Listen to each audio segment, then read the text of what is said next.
Hello and नमस्ते सबैजनालाई। आजको यस भिडियोमा हामीले पाइथन प्रोग्रामिङ ल्याङ्ग्वेज भनेको के हो त, सिम्पली यसको बारेमा केही जान्न बुझ्न जाँदैछौँ। अब हाम्रो भिडियो सुरु गरौँ। Python programming language. हाम्रो पाइथन प्रोग्रामिङ ल्याङ्ग्वेज अथवा कुनै पनि कुरा सिक्नुभन्दा पहिला हामीले सम पोइन्ट्स सम्झिनु पर्ने हुन्छ। सो पोइन्ट्स टु रिमेम्बर, हामीले के गर्नुपर्छ, focus on your end goal अथवा focus on our end goal भनेको हाम्रो फाइनल गोल के हो त त्यसले सम्झिनुपर्छ। Keep some time frame in our mind भनेको हामीले टाइममा ब्रेक पनि लिनु पर्यो, रेस्ट पनि दिनु पर्यो। अनि लर्न एभ्री डे भनेको दिनदिनै कन्टिन्युस तरिकाले लर्निङ गर्नु पर्यो। अनि गुगल पहिला गुगल इज आवर फ्रेन्ड थियो भने आजभोलि के छ, आजभोलि Google and ChatGPT are our friend. Any queries ask to them भनेको हामीलाई जहाँ गाह्रो पर्छ, कन्फ्युजन हुन्छ, गुगल अनि च्याट जिपिटीलाई सोध्न सक्छौँ। यो कुरा हामीले सम्झिनु पर्यो। अब हाम्रो what is Python programming language. Python programming language भनेको के त? Python is widely used interpreted object oriented general purpose and high level programming language हो। यो अब्जेक्ट ओरिएन्टेड पनि हुन्छ। जनरल पर्पज भनेको हामीले जे पनि बनाउन मिल्छ, जस्तो वेबसाइट भयो, एप्लिकेसन भयो, त्यस्तो। अनि it was created by Guido van Rossum in 1991। यो पाइथन 1991 मा क्रिएटेड गरिएको थियो। अनि it is easy to learn due to easy and short syntax. Python भनेको इङ्ग्लिस सिके जस्तै सजिलो हुन्छ किनकि यसमा सिन्ट्याक्सहरू छोटो एकदम अनि सबैले बुझ्ने खालको हुन्छ। अब where we can use Python programming language. अब हामीले पाइथन प्रोग्रामिङ ल्याङ्ग्वेजलाई कुन कुन क्षेत्रमा, कुन कुन एरियामा युज गर्न सक्छौँ त? फर्स्टमा हुन्छ हाम्रो एजुकेसन। एजुकेसनमा त हामीले युज गर्न सकिने नै भयो अनि यो सिक्न पनि जरुरी छ। अब रिसर्चमा पनि हामीले यसलाई युज गर्न सक्छौँ। त्यस्तै वेबसाइट बनाउनु पर्यो भने, गेमहरू बनाउनु पर्यो भने पनि पाइथन प्रोग्रामिङ ल्याङ्ग्वेजको युज हुन्छ। त्यस्तै अहिलेको हाम्रो बुम भइरहेको field machine learning, deep learning अनि आर्टिफिसियल इन्टेलिजेन्समा पनि पाइथनको धेरै युज हुन्छ। त्यस्तै हाम्रो मोबाइल एप्लिकेसन बनाउन पनि सक्छौँ। अनि डेटा साइन्समा त झन् पाइथनको झन् धेरै युज हुन्छ। अनि डेस्कटप एप्लिकेसन पनि बनाउन सक्छौँ। यसको लागि हामीले पाइथनको डिफ्रेन्ट लाइब्रेरिजहरू जान्नुपर्छ अनि फ्रेमवर्कहरू जान्नुपर्छ। जस्तै वेबसाइट बनाउनको लागि हामीले ज्याङ्गो अथवा फ्लास्क भन्ने फ्रेमवर्क जान्नुपर्छ। मेसिन लर्निङको लागि साइकिटलर भन्ने लाइब्रेरी जान्नुपर्छ। डेटा भिजुअलाइजेसन जान्नु पर्यो, नम्पाई लाइब्रेरी जान्नु पर्यो।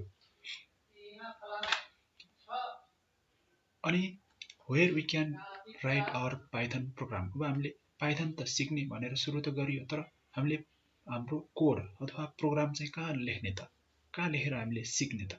त्यसको लागि हामीलाई छ एउटा गुगलले दिएको छ हामीलाई प्लेटफर्म गुगल क्ल्याब। हामीले गुगल क्ल्याबलाई फ्रीली युज गर्न सक्छौँ।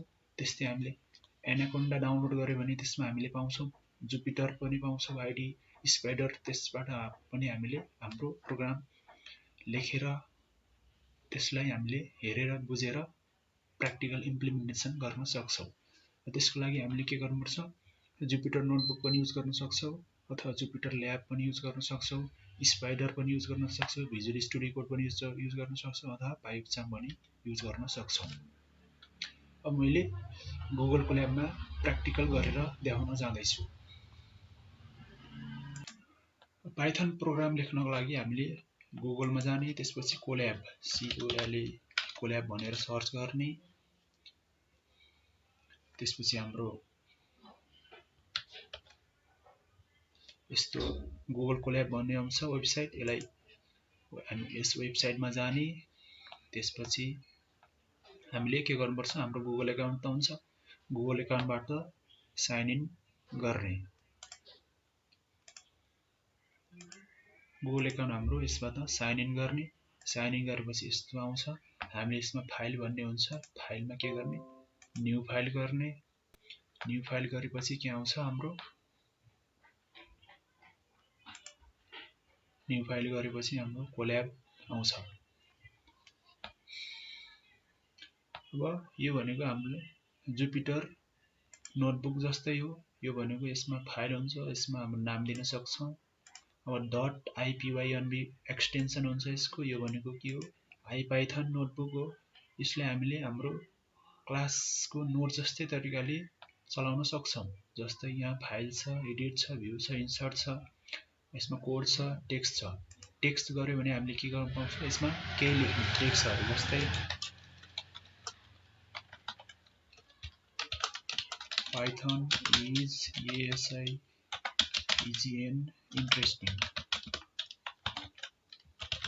interesting यस्तो लेखेर हामीले गर्यो भने के हुन्छ, हाम्रो यहाँ यसरी टेक्स्ट आउँछ। अब अर्को लेख्नलाई हामीले यस्तै गर्यो, हामीले यसमा यसरी हामीले टेक्स्टहरू अथवा नोट बनाउन सक्छौँ।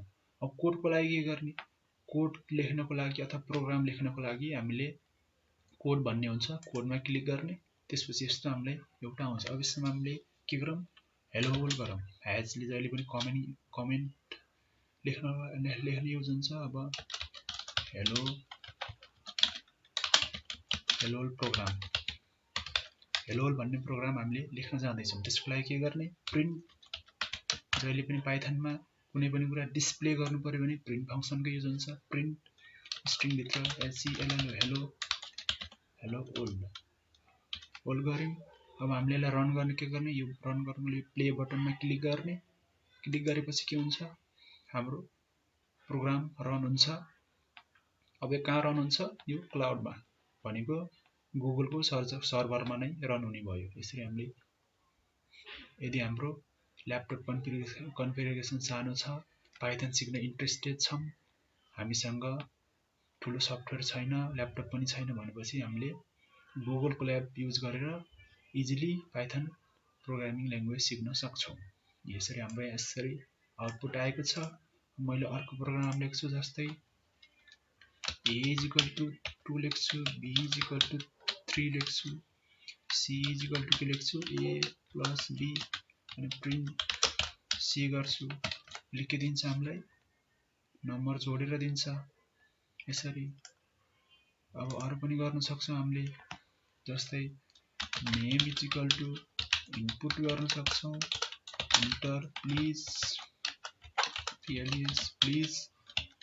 Enter your name. त्यसपछि मैले के गर्छु, print hello how are you भन्छु, हाउ आर यु गरेर नेम गऱ्यो भने के आउँछ, हामीले इनपुट फङ्सनले जहिले पनि किबोर्डबाट युजर इन्टर गर्नुपर्छ। मैले नाम लेख्छु, आर्यम बिडिआर एमएजएआर गर्छु, यसरी के आउँछ, हेलो हाउ आर यु भनेर यसरी आउँछ। यस्तो तरिकाले हामीले गुगल कोल्याब युज गरेर पाइथन प्रोग्रामिङ सिक्न सक्छौँ। अब त्यस्तै हामीले एनाकोन्डा डाउनलोड गर्न पनि सक्छौँ। गुगलमा जाने, एनाकोन्डा लेख्ने, एनाकोन्डा भनेर सर्च गर्ने, त्यसपछि हामीले एउटा सफ्टवेयर पाउँछौँ, यो वेबसाइटमा आउने, त्यसपछि हामीले हाम्रो सिस्टम अनुसार यसरी डाउनलोडमा गएर डाउनलोड गर्न सक्छौँ। यसमा हाम्रो के छ, डाउनलोड कतै छैन, यसमा आएर विन्डोजको लागि विन्डोज हुन्छ, म्याकको लागि म्याक हुन्छ। यसरी यो सफ्टवेयर डाउनलोड गरेर पनि हामीले पाइथन सिक्न सक्छौँ। Thank you for watching.